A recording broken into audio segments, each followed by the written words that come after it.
Boa noite, amados irmãos, a graça e a paz do Senhor Jesus Cristo. Estamos hoje, mais uma vez, reunidos,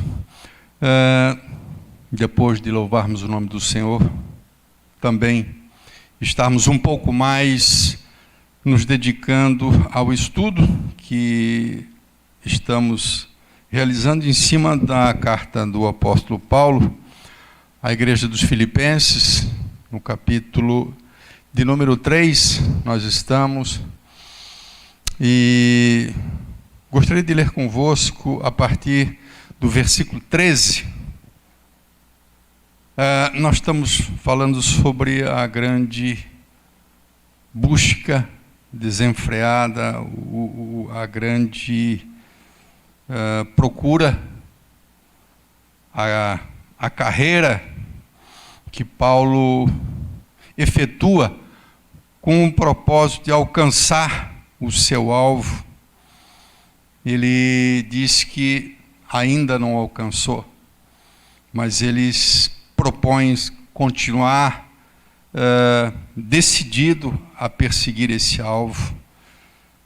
Diz o versículo 13 de Filipenses capítulo 3, o seguinte: irmãos, quanto a mim, eu não julgo, quer dizer, eu não avalio, não acho que eu já haja alcançado. Mas uma coisa eu faço, alcançado a perfeição. Aqui ele está se referindo à perfeição, né? Que ele estava já comentando, falando no versículo 12. Mas eu julgo que não haja alcançado. Mas uma coisa eu faço. E é que, esquecendo-me das coisas que atrás ficam e avançando para as que estão diante de mim, prossigo para o alvo, pelo prêmio da soberana vocação de Deus em Cristo Jesus. Pelo que todos quantos já somos perfeitos, sintamos a mesma coisa, sintamos isso mesmo.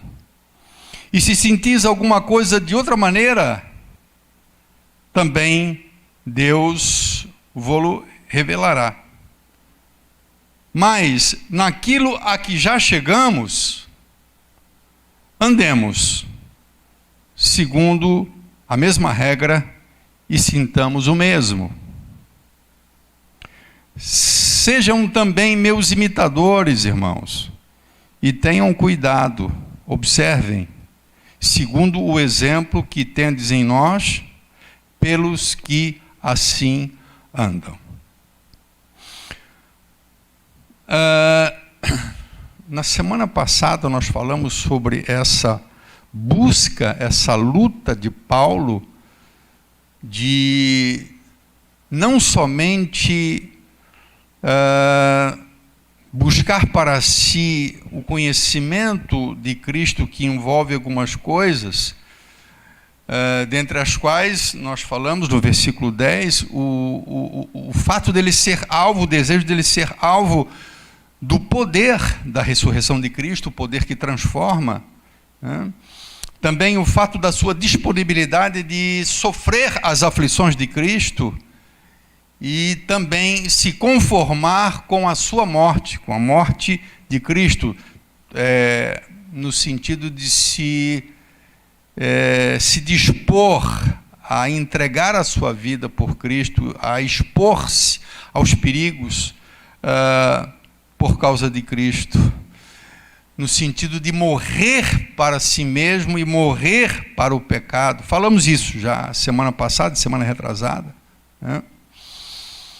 E nós falamos sobre o fato de que ele tem um grande alvo, ele tem uma meta, né? Ele olha para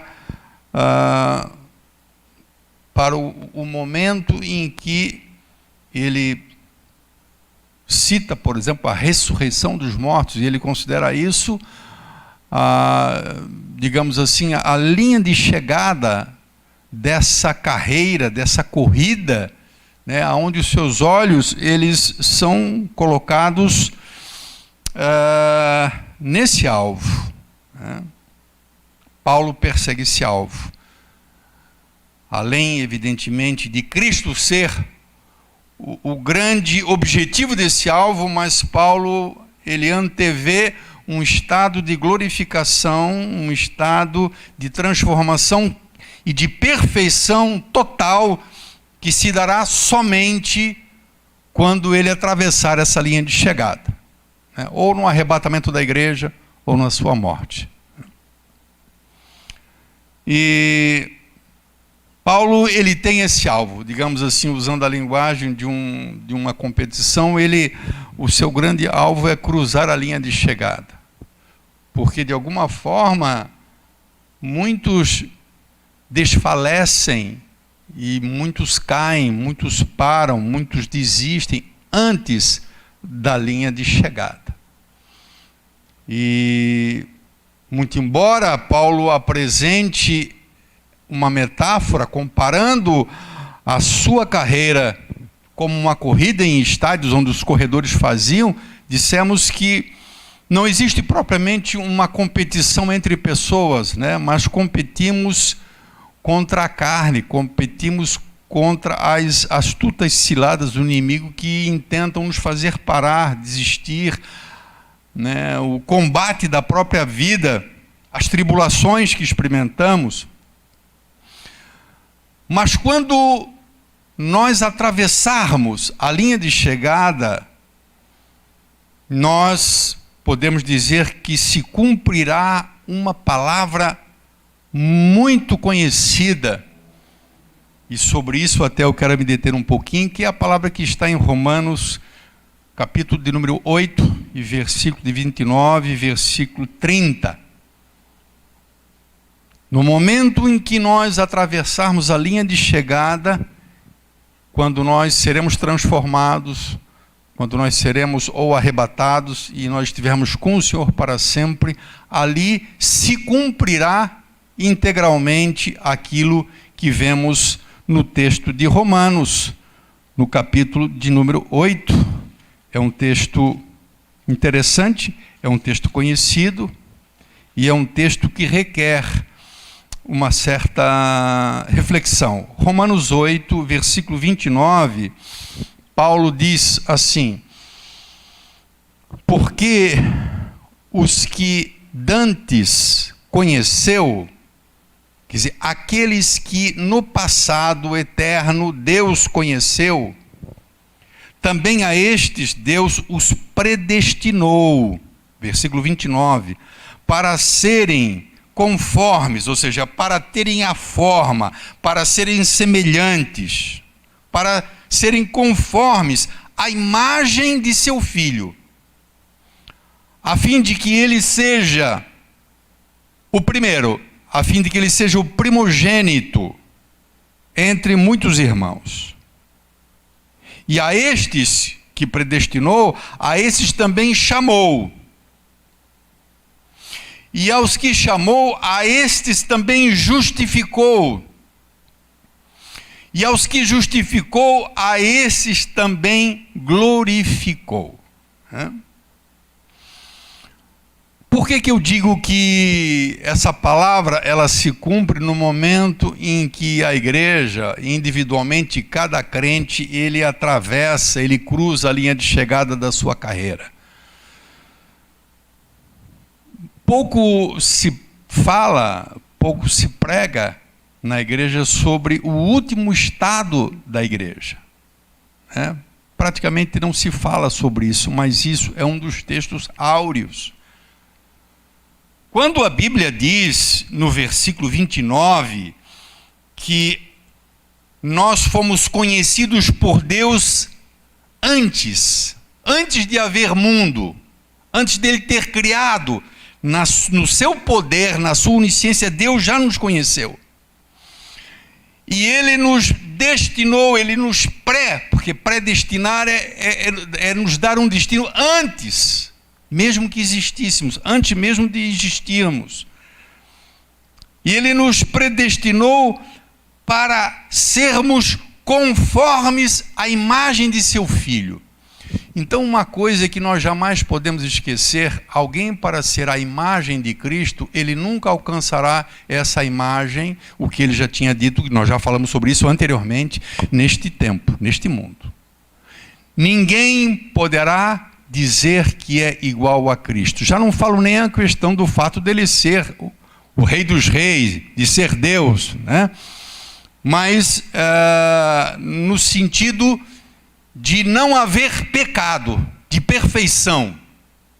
Essa condição, nenhum homem, nenhuma mulher, nenhum apóstolo, nenhum santo que pisou o pé nessas terras, ou nessa terra, neste mundo, ele alcançou ou alcançará, alguém alcançará essa condição de ser feito conforme a imagem. Nós estamos sendo trabalhados, Deus está nos aperfeiçoando, as coisas estão mudando, mas ninguém pode, nem mesmo o apóstolo Paulo, dizer que ele era igual a Cristo, porque ainda havia resquícios, né? E muito embora o pecado não fosse a regra, mas ainda haviam falhas, ainda havia aspectos humanos, né? Ainda havia resquícios da velha natureza. Então essa palavra, no versículo 29, que Deus nos predestinou para sermos como Cristo, ela não se concretiza aqui. Por isso Paulo, ele olha, o seu alvo é a linha de chegada, é a ressurreição dos mortos. E aí, nesse versículo 30, ele destrincha, né? ele divide como é que isso se dá, como é que Deus concretiza esse plano que ele estabeleceu no versículo 29, como é que isso vai chegar à sua conclusão, se tornar completa essa obra, esse projeto previsto em 29, no versículo 29. Então a primeira coisa é que Deus, ele prevê, ele predestina, e aqueles que são predestinados, estes Deus chama. Então isso já aconteceu na minha vida e na sua vida. Isso já aconteceu na nossa vida, isso já se concretizou. Quando é que você foi chamado? Certamente quando você ouviu o Evangelho, né? Eu me lembro o dia que Deus me chamou através do Evangelho, jamais vou poder me esquecer, e eu acho que cada pessoa que realmente teve uma experiência com Deus, jamais vai se esquecer desse dia. Então, o fato de eu ter sido chamado, isso já aconteceu. No momento em que eu aceito, o seu chamado, no momento em que eu entrego a minha vida a Ele, e no momento em que eu aceito o sacrifício de Cristo por mim, nesse momento eu sou considerado por Deus justificado. Então já aconteceu, eu já sou justificado. Eu fui chamado e eu e você já somos justificados. O que significa ser justificado? Isso já falamos já no passado, mas sempre é bom relembrar.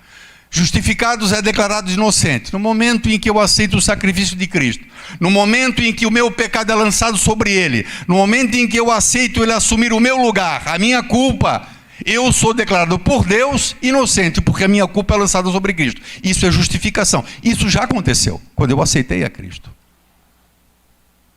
Mas existe uma coisa ainda, segundo o versículo 30, que na verdade, na cronologia humana ainda não aconteceu, que é o estado de glorificação. E coincidentemente, hoje o pastor Daniel estava cantando um louvor, estava trazendo louvor à igreja, e muitas vezes nós cantamos as coisas e muitas vezes nós não entendemos o que cantamos, né? Nós não sabemos o que a palavra está dizendo. Quando o cântico diz que para mim tenho por certo que as aflições deste tempo não podem ser comparadas com a glória que em mim há de se revelar, é disso que o cântico está falando, de Romanos 8:30. Essa glória que há de se revelar, irmão, Não é a glória que muitas pessoas falam, Deus me glorificou, Deus me exaltou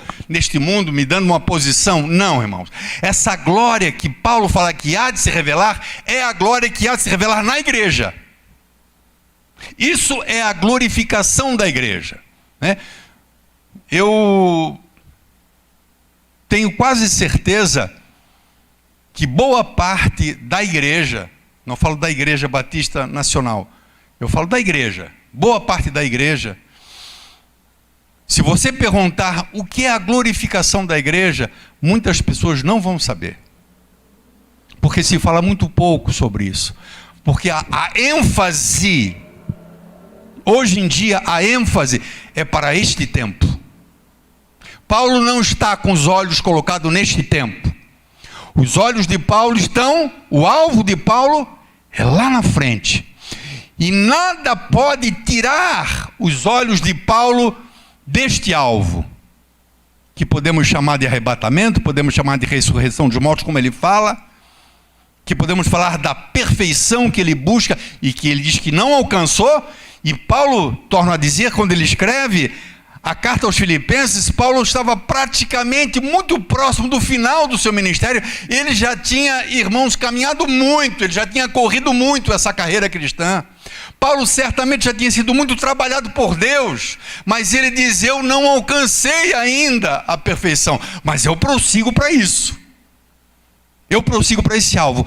Paulo, ele está vislumbrando esse estado da igreja de glorificação, onde a Bíblia diz que quando lá nós estivermos, nós o veremos, porque nós seremos como ele é. Então a Bíblia fala que lá não haverá pecado, irmãos. Hoje, quando alguém fala que não peca ou que não é pecador, a Bíblia diz que ele é mentiroso, que ele falta com a verdade. Porque todos, independentemente da condição, pecam. O estado de glorificação envolverá um novo corpo. Paulo usa isso quando ele fala sobre a ressurreição dos mortos, lá em 1 Coríntios capítulo 15, ele gasta um tempo para falar sobre o corpo glorificado. Assim como o Senhor tem um corpo glorificado, nós haveremos de ter também um corpo glorificado. Isso faz parte da glorificação. Mas a nossa natureza será 100% divina. A velha natureza não entra. Não haverá pecado. Então aquilo que nós almejamos agora, essa perfeição, pelo menos aqueles que desejam realmente a perfeição, haverão de alcançar na eternidade. A isso os teólogos chamam de glorificação. E Paulo diz isso. Aí alguém pergunta, mas pastor, essa... E aí é o interessante, né, irmãos? Isso é o mais lindo do texto, desse texto, né? Alguém pergunta assim, mas pastor, ele está colocando no passado o verbo. Esse verbo, ele está traduzido certo, tá, irmãos? Não está errado, não. Ele poderia ter colocado assim, ó, e aos que predestinou, esse chamou, aos que chamou, a esse também justificou, e aos que justificou, ele glorificará. Hã? Por que ele está dizendo glorificou? Hã? É porque, na verdade, na ótica de Deus, isso é coisa consumada.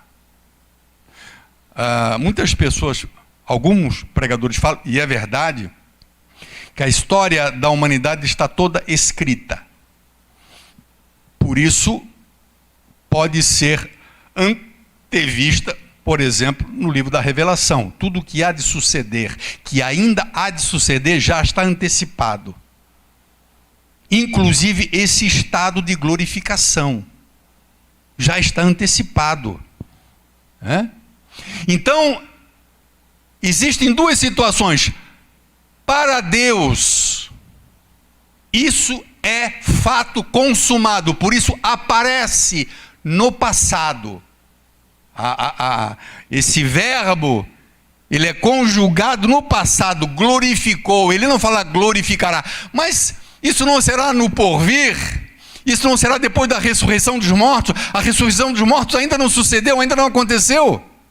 Vai acontecer, mas para Deus já é coisa feita. Por isso o apóstolo apresenta no passado, glorificou, quer dizer, está feito, né? Na cronologia humana, evidentemente, isso ainda há de acontecer. Por que eu digo que é maravilhoso, irmão? Porque isso é coisa estabelecida por Deus. Então não tem escapatória. Evidentemente que nós não sabemos de todos aqueles que se encontram dentro dos templos, de todos aqueles que frequentam igrejas, de todos aqueles que participam de ministério, nós não sabemos efetivamente quem estará naquele grande dia. Só Deus sabe. Mas a verdade é que a igreja, essa, segundo a ordem de Deus, já está determinado para ela a glorificação. Então, Paulo diz, glorificou. Ele predestinou, ele chamou, né? Ele justificou e ele glorificou. É coisa pronta, é coisa feita.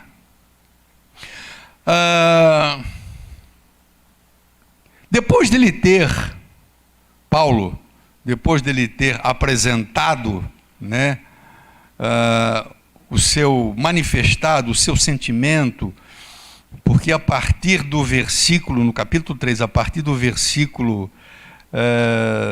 7, irmão, ele começa a manifestar, a partir do versículo 7 do capítulo 3, até o versículo 14, do 7 ao 14, Paulo está apresentando o seu sentimento. Paulo está apresentando o seu pensamento, a sua convicção, o seu desejo ardente. Desde o momento em que ele diz que aquelas coisas do passado para ele não tem mais valor, e ele as tem como perda, em troca do ganho de ter conhecido a Cristo.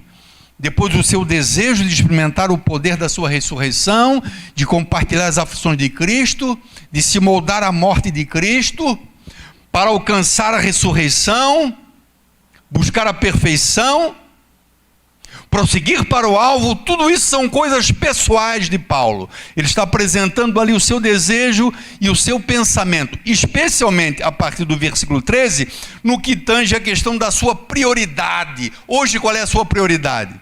Ah, pastor, a minha prioridade hoje é a minha vida, o meu projeto de vida, é a minha profissão. Essa é a minha prioridade. Paulo, ele tem uma prioridade, ele tem um alvo. Então, ele só tem um foco, né?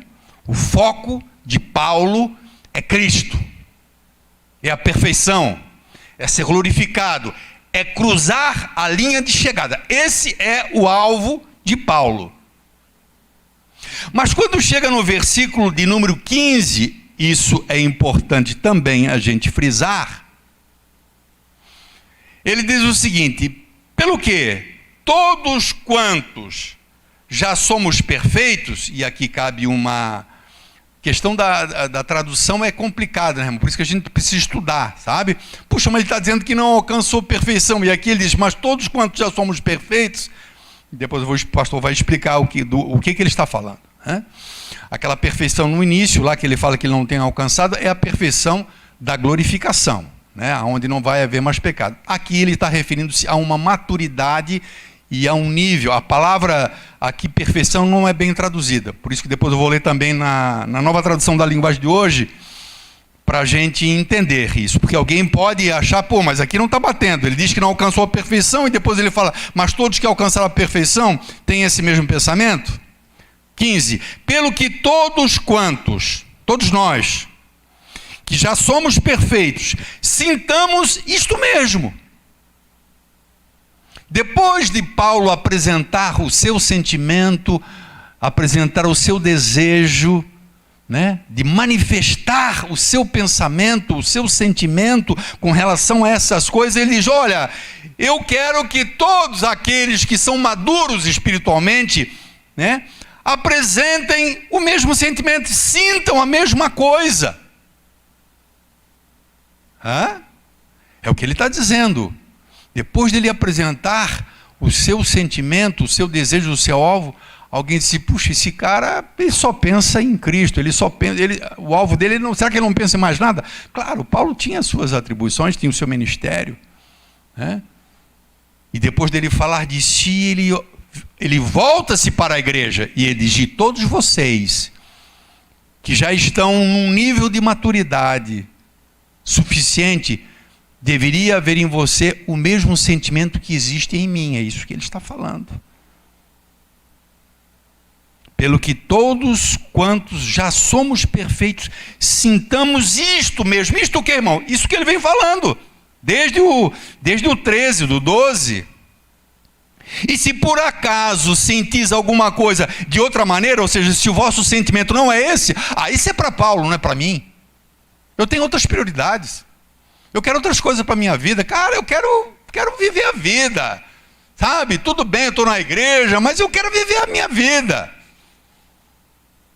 Ele disse, se por acaso pensais de uma outra maneira, sentis alguma coisa de outra maneira, também Deus vos revelará. Então eu quero ler esse versículo 15. Na nova tradução da linguagem de hoje, Filipenses 3, versículo 15. Diz assim no versículo 15, na nova tradução da linguagem de hoje. Todos nós que somos espiritualmente maduros, devemos ter essa maneira de pensar. Que maneira de pensar? Irmão, nós estamos há 2 semanas falando sobre como Paulo pensa a respeito da relação dele com Cristo, com o mundo, com as coisas do passado. Ele diz que as pessoas deviam pensar como ele. É isso que ele está dizendo.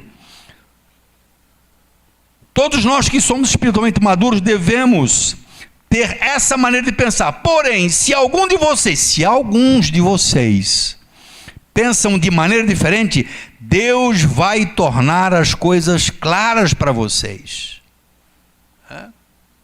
Então Paulo, ele anseia, Paulo quer que a igreja compartilhe do seu sentimento, que todos tenham o mesmo pensamento com relação a isso, né?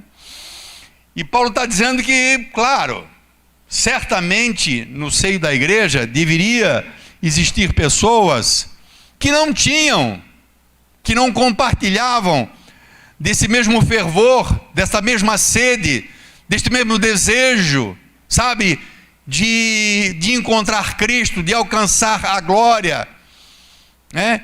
De estar e experimentar aquilo que Paulo chama de glorificação. Se alguém pensa diferente, ou se alguém não tem esse pensamento, né? Paulo está dizendo que Deus vai revelar, que isso realmente ele tem essa convicção.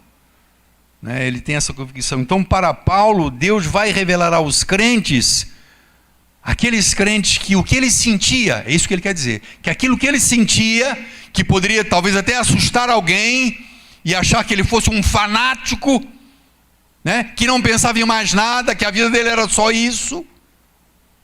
Ele disse, se vocês pensam diferente, eu tenho certeza que Deus vai tornar isso para vocês mais claro, e vocês vão entender.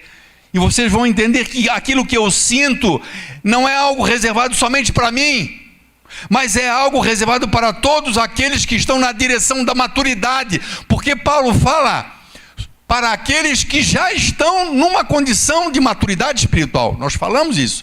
Todos nós que já somos maduros espirituais, que todos nós tenhamos esse mesmo sentimento. Então, é impossível um crente maduro, um crente aperfeiçoado, que ainda esteja aferrado, apegado, grudado e ansioso e desejoso das coisas deste mundo, sabe? E depois da morte, como diria alguém, vou saber o que vai depois da morte. Não tem gente que pensa assim?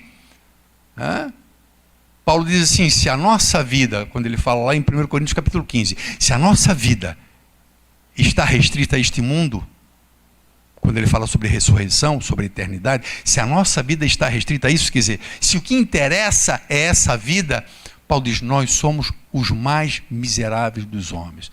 Então, como diz ele, então vamos comer, beber, se divertir, porque a vida é só isso. Mas ele tem a convicção, porque ele mesmo tem a experiência de ter sido levado ao terceiro céu. Quando ele fala sobre o espinho da carne, ele diz, eu conheço um homem, se na carne, se no corpo ou fora do corpo, foi levado ao terceiro céu. Paulo teve a visão do que está reservado, irmãos. Então esse homem não podia ter os olhos nesse mundo. O foco dele tinha que ser Cristo. O foco tinha que ser aquilo que está preparado e que a ele foi revelado. Não revelado a todos, né? Mas a ele como apóstolo. Então ele sabe que isso é o que de melhor Deus tem para nós. Nós podemos pensar em muitas coisas boas que Deus tem para nós a partir do momento em que a gente aceita Cristo, né? A gente é liberto de um monte de coisa, Deus nos abençoa, a gente forma uma família, Deus abençoa, nos dá um emprego, Deus nos dá paz, né? Deus nos dá saúde, enfim, Deus nos dá muitas coisas. Mas você acha que isso é o melhor que Deus tem para nós? Não. O que de melhor Deus tem preparado é o que está lá, né? Por isso Paulo, quando ele escreve a sua carta aos Efésios, ele diz aos Efésios que ele ora para que Deus revele à igreja o que está reservado, irmãos. A oração de Paulo não é para que a igreja seja muito abençoada neste mundo, muito embora ele desejasse isso, que a igreja prosperasse socialmente, financeiramente, que a igreja crescesse. O anseio de Paulo no que diz respeito à igreja, e isso ele revela aos Efésios, é que a igreja consiga enxergar o que está preparado para a igreja. Glorificação. As tribulações. Irmão, Paulo disse assim, eu tenho por certo que as aflições deste tempo. Você sabe, se lembra qual eram as aflições de Paulo e da igreja de então? Irmãos, era martírio, era perseguição, era prisão, era açoite. Comparado com as nossas aflições de hoje, que a gente acha que a gente tem aflições. Ele disse, eu tenho por certo que as aflições deste tempo, do tempo de Paulo, não podem ser comparadas com a glória que há de se revelar na igreja, que em nós há de se revelar. Eu não cesso de dar graças, Efésios 1:16, eu não cesso de dar graças a Deus por vós, lembrando-me de vós nas minhas orações. Para quê? Para que o Deus de nosso Senhor Jesus Cristo, o Pai da glória, vos dê em seu conhecimento sabedoria e revelação. Que Deus revele. Mas que Deus revele o quê? Que Deus mostre o quê? Paulo está dizendo também aos filipenses que se por acaso alguém ainda não sabe o que está preparado, que Deus vai revelar. Paulo já sabia o que estava preparado, então essa era a sua corrida, esse era o seu alvo, essa era a sua busca. Mas para muitos que creem que o que Deus tem preparado é o que vivemos neste mundo, então o foco é isso. Não, o nosso foco é a eternidade. Fala-se pouco sobre a eternidade, né, irmãos? Nos nossos dias, muito pouco. É um discurso que não atrai, né, não cativa. Falar sobre a eternidade, falar sobre o que está preparado. Cativa é falar sobre as coisas desse tempo. Isso cativa. Paulo diz no versículo 18: e que os vossos olhos sejam iluminados, os olhos do vosso entendimento, para que vocês possam saber qual é a esperança do vosso chamado. Qual é a esperança do vosso chamado? Eu fui chamado para quê, irmão? Tão somente para ser um pastor? Eu fui chamado para quê? Para ser um engenheiro? Eu fui chamado para quê? Para ser um político? Não. Eu fui chamado para ser conforme a imagem do seu filho. Isso que nós vemos lá em Romanos. Para isso eu fui chamado. E isso há de acontecer só lá na eternidade. Para que vocês saibam qual é a esperança, quer dizer, o que espera vocês. Vocês foram chamados para uma esperança. O que você espera, irmão? Qual é a esperança? Qual é a nossa esperança? Nesse chamado de Cristo, o que Paulo esperava? Paulo esperava a glória. Paulo buscava a glória. Paulo buscava a perfeição. E seguia para isso. Nada podia fazer ele parar. Irmãos, nada, absolutamente nada. eu acho que os crentes, eu posso até estar redondamente enganado, mas eu acredito que houve uma geração, principalmente da igreja primitiva, que de alguma forma acho que teve uma compreensão mais clara e uma visão mais evidente do que esperava ou espera a igreja, né, no porvir. E de certa forma a igreja sabia avaliar o que pesava mais: preservar esta vida ou herdar a eternidade. E a igreja sabia valorizar, por isso a igreja não receava, a igreja não titubeava quando ameaçada, quando corria risco, né, de sofrer perseguição, né, de ter que confessar o nome de Cristo e para isso experimentava muitas vezes a morte. Ela não tinha dúvida em trocar essa vida pela eternidade. Então Paulo quer que a igreja tenha essa compreensão, porque é evidente que quem não tem a certeza, quem não tem a convicção daquilo que ele está esperando, a esperança dessa vocação, ele vai se pegar no quê, irmão? Ele vai se apegar no que ele vê. Ele vai se firmar no que ele vê, no que ele pode tocar, no que ele pode conquistar. A eternidade não sei, diria alguém, eu não sei o que está reservado.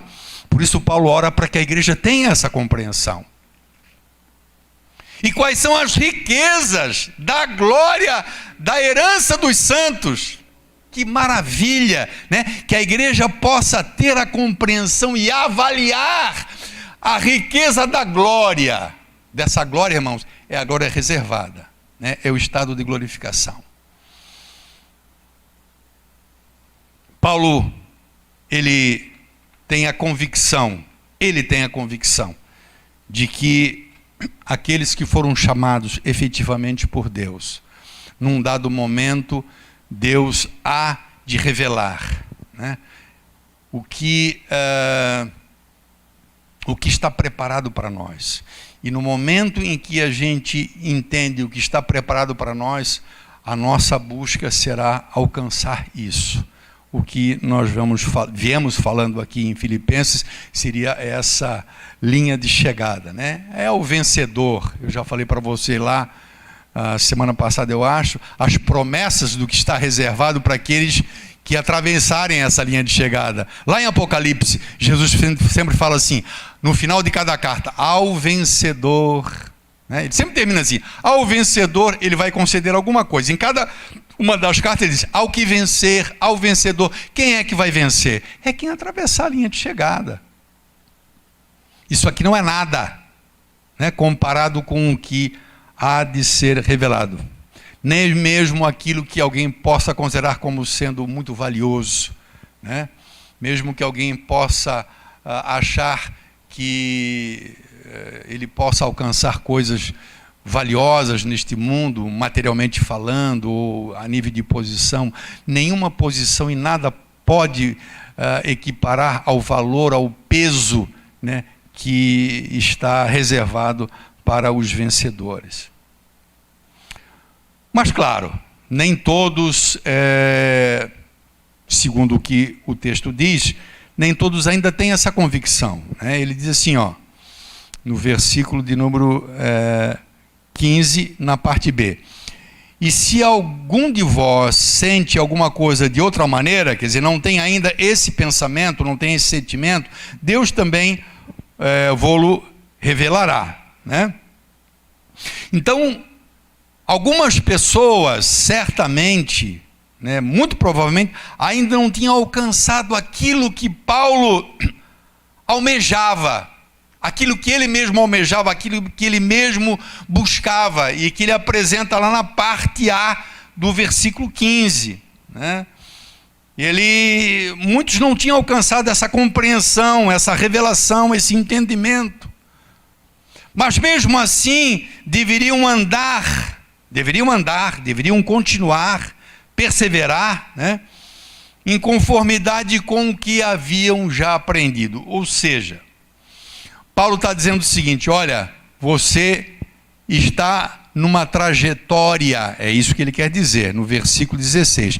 Mas naquilo, versículo 16, mas naquilo que nós já chegamos, Talvez boa parte não chegou nisso que eu estou falando, né?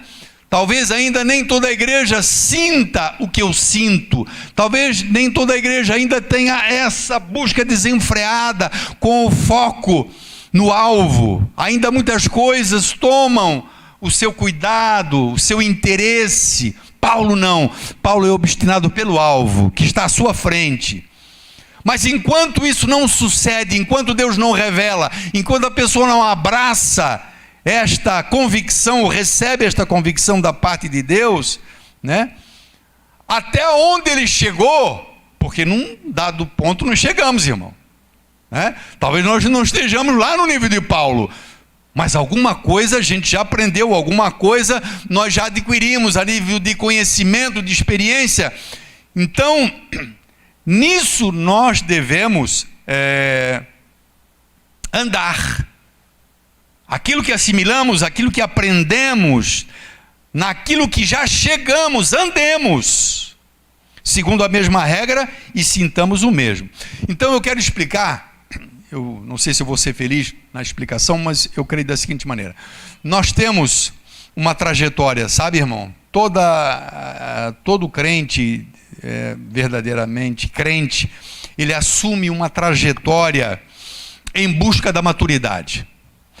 Se a pessoa não cresce, se a pessoa não amadurece espiritualmente, alguma coisa está acontecendo. Não nasceu de novo, enfim, não vem ao caso aqui. Mas nós entendemos que todo aquele que é nascido de novo, que Deus gera vida nele, fazendo uma nova criatura, todos nós nascemos e somos bebês, espiritualmente falando, precisamos do alimento, como disse Pedro, para crescermos, né? Para sermos aperfeiçoados.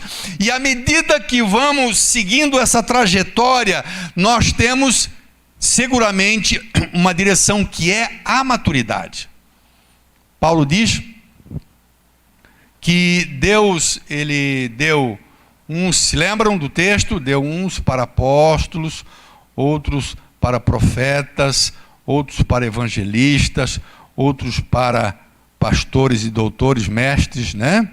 Visando o aperfeiçoamento dos santos, até que todos possam chegar à unidade de fé, que possam chegar à estatura de varão perfeito. Então, Paulo está dizendo lá também que existe uma trajetória em rumo, em direção à maturidade. Paulo está numa maturidade que ele apresenta o seu sentimento para a igreja, e ele deseja que a igreja tenha esse mesmo sentimento, especialmente aqueles que já são maduros espiritualmente, né? Que ele disse ali no versículo 15. Mas existem pessoas que estão no começo.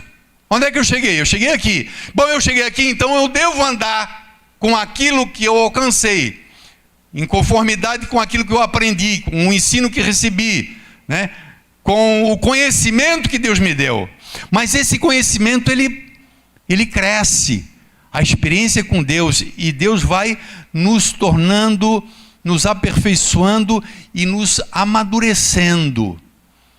Quando Paulo diz assim, mas naquilo que já chegamos, quer dizer, onde é que eu estou, irmão? Eu estou aqui. E o irmão está onde? O irmão está ali. Bom, eu cheguei aqui, eu vou viver de acordo com o que eu já aprendi, que eu já assimilei, né? Ele chegou a um ponto em que o seu desejo é ali manifesto, e isso ele vive, e isso ele prega, né? Então, esse aprendizado nessa trajetória, essa trajetória de maturidade, ela nos proporciona, em suma, ela nos proporciona um aprendizado gradativo. Um aprendizado gradativo. E à medida que nós vamos crescendo nesse conhecimento, né, nós vamos aplicando aquilo, é isso que ele quer dizer, aquilo que nós estamos assimilando, nós vamos aplicando ao nosso viver. Não adianta nós sermos teóricos, em outras palavras, não adianta eu conhecer tudo de Deus, não adianta eu conhecer tudo de Bíblia, não adianta, se eu não viver aquilo que eu alcancei. Então, naquilo que alcançamos, diz ele, vamos andar. independentemente de qual seja o nosso nível. Independentemente.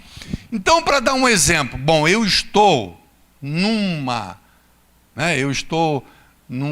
patamar, digamos assim, de conhecimento, de conhecimento, de vida espiritual, que eu sei que é necessário eu amar. Imagine que alguém pudesse dizer assim, né? Se fosse possível, alguém recém-nascido espiritualmente, e ele diz assim, mas eu não sabia, né? Eu tenho que amar as outras pessoas. Digamos que fosse isso, né? Isso é difícil acontecer. Mas digamos, não, mas agora não, agora eu sei que eu tenho que amar as pessoas. Bom, eu estou no nível que eu tenho conhecimento, que eu devo amar, então eu devo andar com aquilo que eu já alcancei. Porque se eu sei que eu devo amar, mas eu não amo, eu não estou andando segundo aquilo que eu já alcancei. É isso que ele fala no 16. Mas naquilo que nós já chegamos, nisto nós devemos andar. Eu sei que eu devo orar, irmãos. Quando eu era recém-convertido, eu me lembro que algumas pessoas começaram a falar sobre a necessidade da oração, as pessoas que me discipularam. E depois fui levando aos textos. E aí comecei a aprender.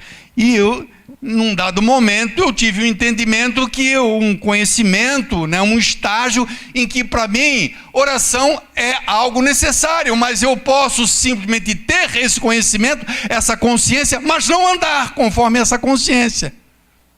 Não praticar aquilo que eu tenho experimentado. Eu posso estar num estágio em que eu aprendo e sei que é necessário eu servir, eu ser servo, mas eu não viver isso.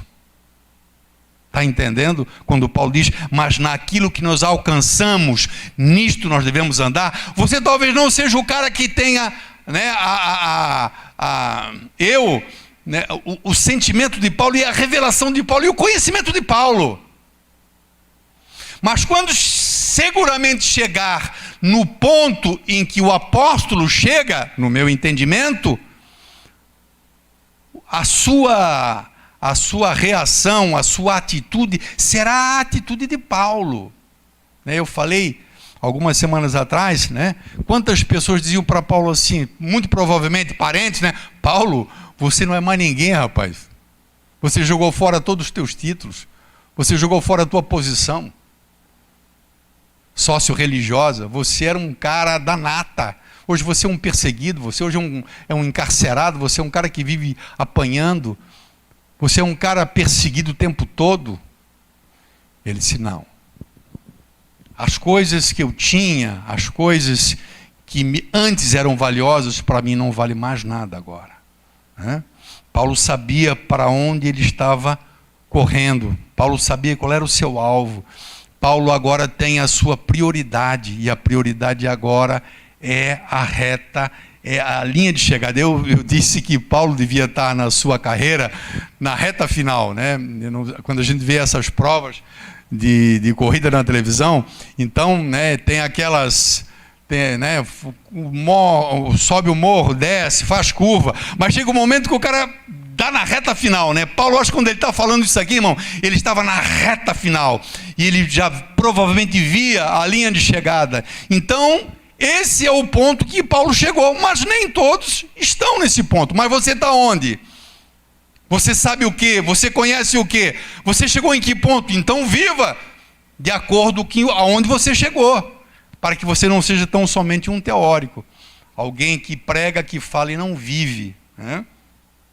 Então essa trajetória que nós assumimos em direção à maturidade, ela vai nos proporcionar um aprendizado contínuo, progressivo, e à medida que nós vamos crescendo, nós vamos colocando isso como um estilo de vida no nosso viver. Então eu amo, eu oro, eu sei que eu devo perdoar, eu tenho esse conhecimento, não precisa falar para mim sobre perdão, eu sei que o perdão é necessário. E você perdoa? Não, eu não perdoo. Então você não está andando conforme o que você alcançou. Você precisa perdoar. Você sabe que você tem que negar-se a si mesmo? Eu sei de cor isso. Então, O ponto em que a pessoa chega vislumbra muitas coisas que para ele não é novidade. Então ande de maneira com aquilo que você tem assimilado, com aquilo que você tem aprendido, né? Finalmente, Paulo os exorta, no versículo 17, a que a igreja se portasse como os crentes de Filipenses, como seus imitadores. Diz o versículo 17, sejam também meus imitadores. Entendo que isso, sim, pode ter relação com o que ele já vem falando, né? Que vocês tenham no coração de vocês o mesmo sentimento que eu tenho no meu coração. Esse sentimento que eu manifestei agora para vocês na carta, escrevendo, né? A partir ali do versículo 7, eu quero que vocês sejam assim também, que vocês tenham isso, né, dentro de vocês. Se vocês não têm ainda, né, que vocês, Deus vai revelar a vocês, vocês certamente vão ter essa convicção e vocês vão sentir isso também. Mas Paulo, ele tem a ousadia de dizer para a igreja do seu desejo de que a igreja o imitasse, né? O desejo de Paulo era que a igreja vivesse, né, uma vida semelhante à sua vida. Isso, para um líder, é algo tremendo, né? Dele poder dizer para a igreja: sejam meus imitadores. Paulo, irmãos, ele é um homem, jamais devemos e podemos nos esquecer. Paulo era um homem como nós. Era um homem maduro espiritualmente, sim. Mas ele podia dizer: sejam meus imitadores, meus imitadores, né? E não somente imitadores meus, mas também imitadores daqueles que vocês olham, daquelas pessoas que vivem segundo o nosso exemplo. Assim como nós vemos, existem muitas pessoas que vivem assim, nesse modelo, nesse perfil, nessa ética. Olhem para eles, espelhem-se nessas pessoas, né? Eu sempre digo que é difícil você falar para alguém assim: olhe para Cristo, né? E alguém diz: pô, mas Cristo, o Senhor é Deus, Ele é perfeito, não houve pecado nele, né? Mas a Bíblia exorta também a igreja a olhar para pessoas que evidentemente podem ser, devido à sua conduta, à sua santidade, o seu viver santo, né, servem como exemplo, né? Paulo quer que a igreja ande em conformidade com o seu andar. Por isso ele fala lá em 1 Coríntios 11:1, sejam meus imitadores como eu sou de Cristo. Ali o contexto é a liberdade. A liberdade que Paulo desfrutava, mas ele não usava a liberdade para escandalizar os crentes. Ele abria mão da sua liberdade para não escandalizar pessoas da igreja. E ele diz para a igreja: façam como eu faço, porque havia na igreja um entendimento de que, já que eu tenho liberdade, eu faço como eu quero e não interessa aos outros. Mas Paulo aborda nesse momento, né, o perigo de que eu, no meu jeito de viver e na minha liberdade, eu escandalizar pessoas. Então Paulo abria, né, mão de algumas coisas para não escandalizar. E ele diz: sejam meus imitadores, façam como eu, né? Lá em 2 Tessalonicenses, também capítulo 3 e versículo 7 ao versículo 9, Paulo fala também que ele como líder e seus companheiros serviam de exemplo para a igreja. Lá o contexto já não é a liberdade, lá no contexto é o trabalho, né? Porque havia na igreja pessoas que estavam vivendo desordenadamente, não trabalhando, né? Vivendo ociosamente. E Paulo, mesmo sendo um apóstolo, ele trabalhava com as próprias mãos. Ele disse que nem sequer um pão de graça ele comeu, mas com as suas próprias mãos ele trabalhou e comprou o seu próprio pão. Não, e diz ele, não que nós não tivéssemos autoridade, mas para que nós fôssemos exemplo para vocês, né? Então Paulo, ele é esse crente maduro, nós estamos falando de maturidade, né? E a sua maturidade, irmãos, ela não tinha somente relação com conhecimento ou com revelação, né? Eu torno a dizer, o fato de alguém ser maduro não significa tão somente que ele conheça muito, né? Que ele conheça muito, que ele tenha lido muito, ou que ele tenha um conhecimento amplo da palavra de Deus, das coisas de Deus, né? Mas a maturidade de Paulo, ela tem relação com o conhecimento, mas também com prática. Aí se estabelece a maturidade, né? É aquele, e aí fala justamente o que ele disse ali, né? Aonde alcançar, nessa maneira viver. Então, a maturidade de Paulo, ela é somada com o conhecimento que ele atrela com a sua prática de vida. O que eu sei de Deus? Eu sei isso, então vou viver assim. Agora eu aprendi um pouco mais, melhorei, ampliei o meu conhecimento. Como é que eu vou viver? Agora eu vou viver dessa forma, de uma maneira mais agradável. Então, à medida que cresço, né, melhor é o meu proceder, né? Nós poderíamos falar sobre tantos casos, né, onde é necessário que a gente, especialmente lideranças, a gente possa viver uma vida de tal maneira que algumas pessoas possam se espelhar e olhar para o nosso viver, né? Nos nossos dias, não sei, parece que isso está tão distante, pelo menos é a impressão que eu tenho, mas quando a gente olha para a palavra de Deus, a gente vê isso. Paulo, por exemplo, exortando Timóteo e Tito, né, seus dois discípulos que eram pastores, exortando a ambos, né, a serem exemplo, né? Tanto quando você olha na primeira carta do apóstolo Paulo a Timóteo, no capítulo 4, versículo 12, você vê Paulo exortando que ele se tornasse exemplo para a igreja. O que é se tornar exemplo, irmão? É alguém que a igreja possa se espelhar, né? E como você vê também em Tito, né? Tito também, Paulo recebe a mesma exortação de Paulo no sentido de ele ter uma atitude para que a igreja pudesse seguir e andar, né? O último texto, e a gente encerra, quando o apóstolo Pedro, ele escreve também aos pastores, 1 Pedro capítulo 5, 1 Pedro 5, versículo 1, diz assim, aos presbíteros, ou aos pastores, né, que estão entre vós, 1 Pedro capítulo 5, versículo 1, aos presbíteros que estão entre vós, admoesto eu, que eu sou presbítero com eles, e testemunha das aflições de Cristo,